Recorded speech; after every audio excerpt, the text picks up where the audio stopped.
just seen me play a 12-bar blues in the key of E using nothing but box position 3. So welcome back to the channel on our continuing voyage through the blues in 5 boxes. In this lesson, we're now up to lesson 7 in the series. We're looking at box position 3 and this time in the key of E. This is another Patreon only lesson. Okay, so the way I'm going to do this, I'll run you through the scale very quickly. You should already know it from the previous lesson. And then we'll dig into the licks and I'll show you them one by one. And then at the end, we'll have a little talk about the solo in general as well. And some things about soloing in box position 3 maybe. Okay, so where to start? Box position 3, when we locate it in the key of E, again, we're going to take our index finger, we're going to find the E note on the B string, which is here. That's going to be our root note, and so our scale shape looks like this.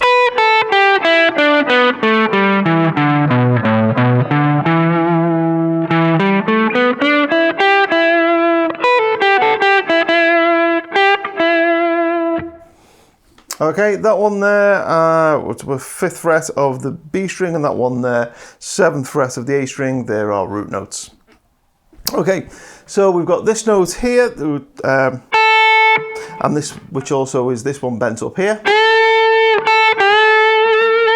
They're going to be our 4 chords, so when we go to the A chord, we can hit those, and our our B notes, which is we use for over the 5th chord. There's one here, and there's actually one here. One of the licks actually goes down to that one. So we play that when we get to the B7.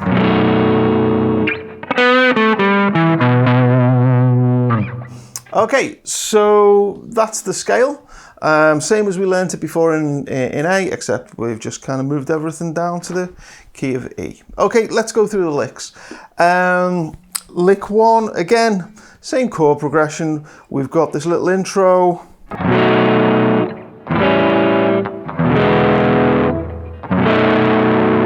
One bar of each of those before we're then into the solo proper. Full 12 bar starting on E. Okay, so over bar 1, we've got this lick, so we're over a B7 chord. I'm targeting this note here, and it goes like this. 1, 2, 3. Okay, nice and slow. 1, 2, 3.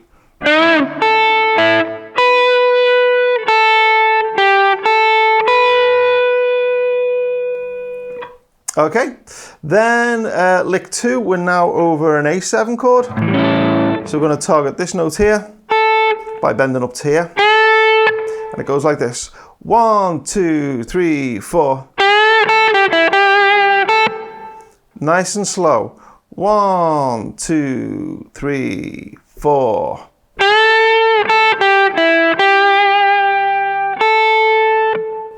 Okay. Okay, so then we're up to lick 3. Lick 3 is going to move down from that A7 to our E7. This is a tricky one. This is a fast one. It goes like this. 1, 2, 3.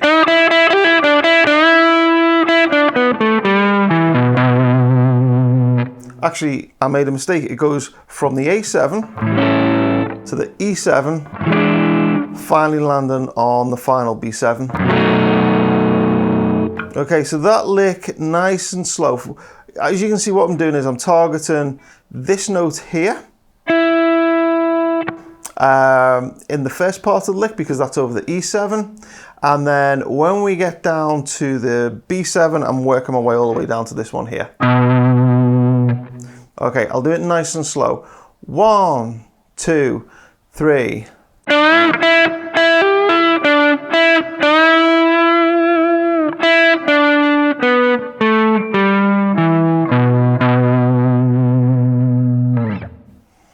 Okay, that note there, I think I pulled that as well. So let's do that again, nice and slow. 1, 2, 3.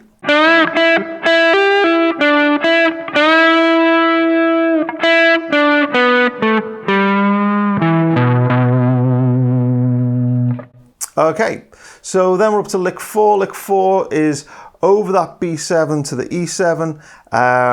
It goes like this. 1, 2. Okay, nice and slow. 1, 2.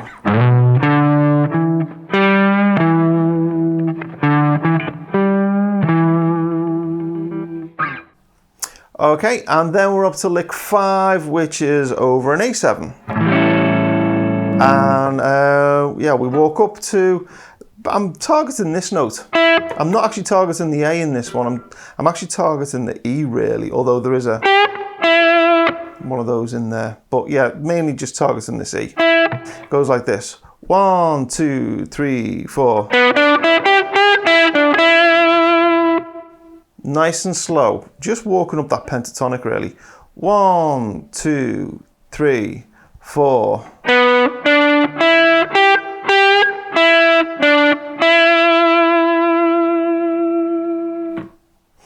Lick 6 now, this is a bit of a complicated one. We're targeting this E note here because we're back over an E7 chord.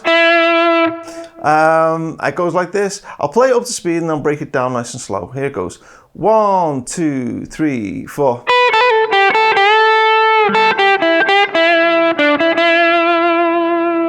Okay, nice and slow. It comes in just before the bar. We get this little note here. And then we play this hammer on and pull off. And we do that really quick, just flicking it. Okay, so that's what you gotta get. It's this note, and then the flick, and then this move. Okay, here's the whole lick nice and slow. 1, 2, 3, 4.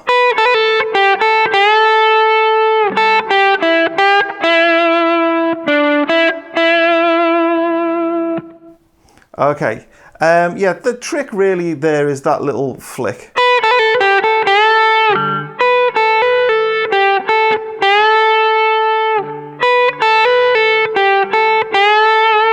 So it's that hammer on and pull off, but you got to kind of do it as, well, basically almost like as quick as you can.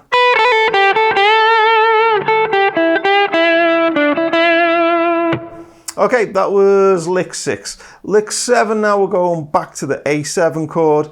It goes like this. 1, 2, 3. That's all there is to it. As you can tell, we're targeting this A note here, which is actually this one up here, because we're over the moving over the A7 chord. Nice and slow. 1, 2, 3.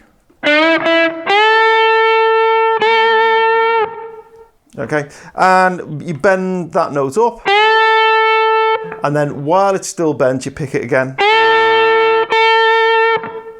Okay, lick 8. We're staying over the A7 chord now. Lick 8 goes like this. 1, 2, 3, 4. Okay, nice and slow. 1, 2, 3, 4.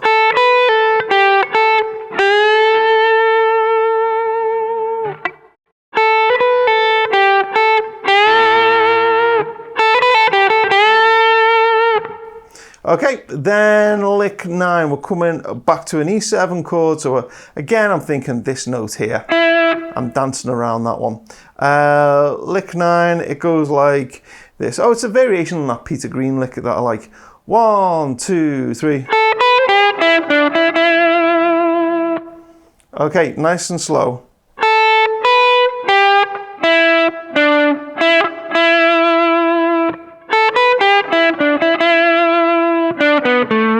Oh yeah, I forgot it's got that little end bit on the end.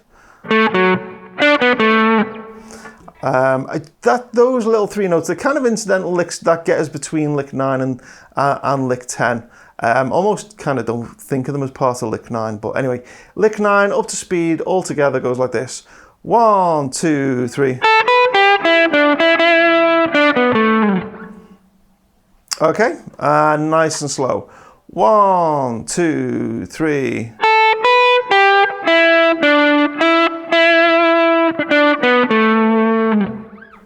Okay, then we're up to lick 10. Yeah, lick 10, it kind of goes like this. 1, 2, 3, 4. Okay, nice and slow.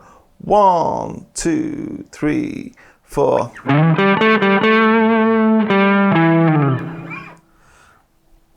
Okay, and then lick 11. This is going to bring us into over the B7 chord. And I'm basically just walking from where I am to target this note here for the B. And it goes like this. 1, 2, 3. Nice and slow. 1, 2, 3. Okay, lick 12 is going to take us from the B7 to the A7, so I'm targeting this one again for my over the A chord. It goes like this. Where are we?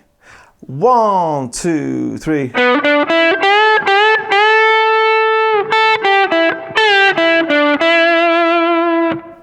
Okay, actually it's from the A7 to the E7. So we're going from targeting that note to ending the lick on targeting this one. Okay, nice and slow. Here we go. 1, 2, 3.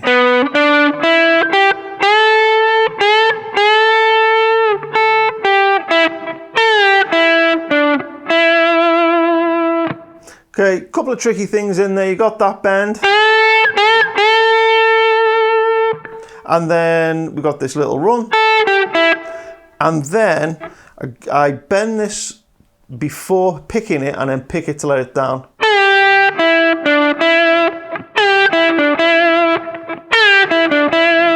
If you've done my lesson on the various types of bends, that's one of those bends that's in there.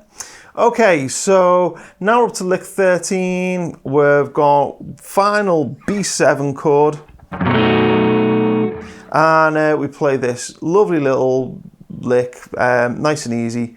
Goes like this. 1, 2, 3, 4. Okay, nice and slow. 1, 2, 3, 4.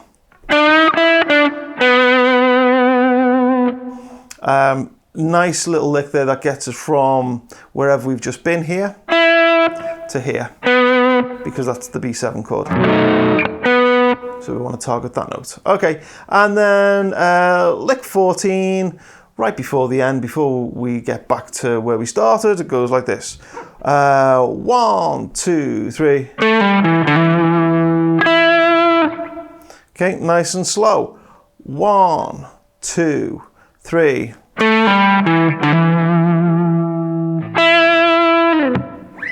Okay, so that was it. That was all the licks.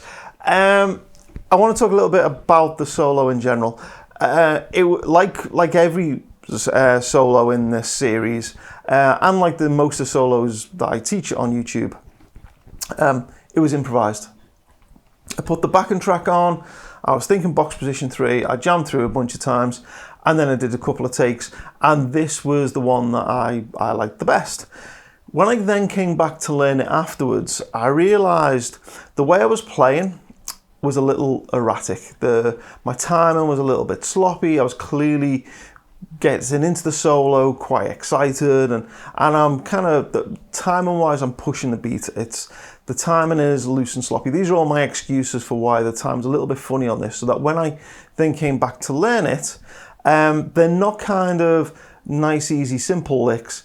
They're more complicated. They were harder for me to learn because my playing's a little bit more erratic because I'm really into it. So I'm playing a little bit more, digging in a little bit more. So the reason I'm explaining this is that's perfectly fine. You can do that. Lots of blues players do that. Get a little bit looser with time and things.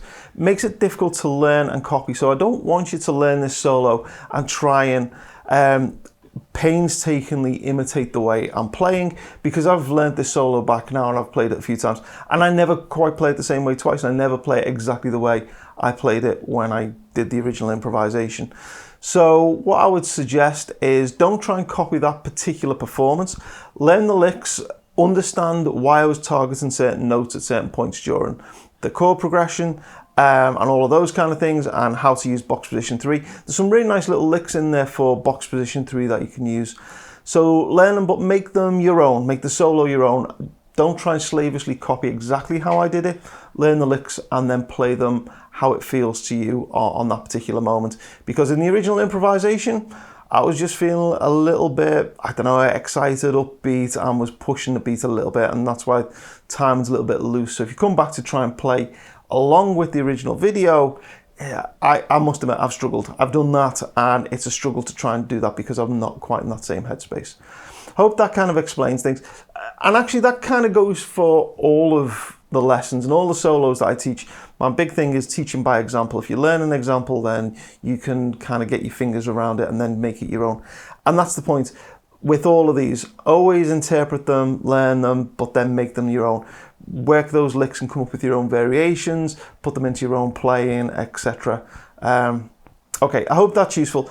It is a bit of my excuse of why this solo, I really like the performance, I'll be honest. I picked this was my favourite take out of the box position 3, but it is a little bit sloppy and a little bit loose at times when it comes to the timing.